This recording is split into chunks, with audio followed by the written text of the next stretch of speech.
यीशु मसीह ने कहा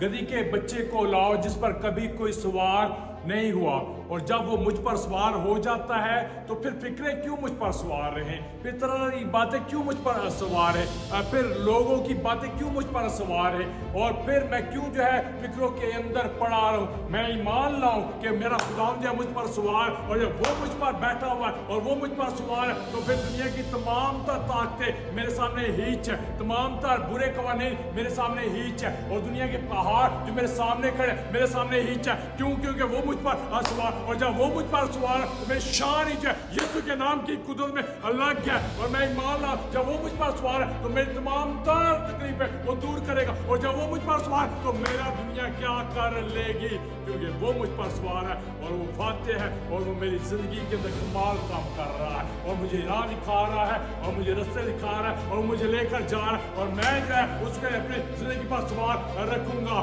और ईमान से चलूंगा कि वो मेरा खुदावंद है, और हर की राह के अंदर वो मेरी हिफाजत करेगा और वो मुश्किलात में भी मुझे संभालेगा। यीशु के नाम में आमीन।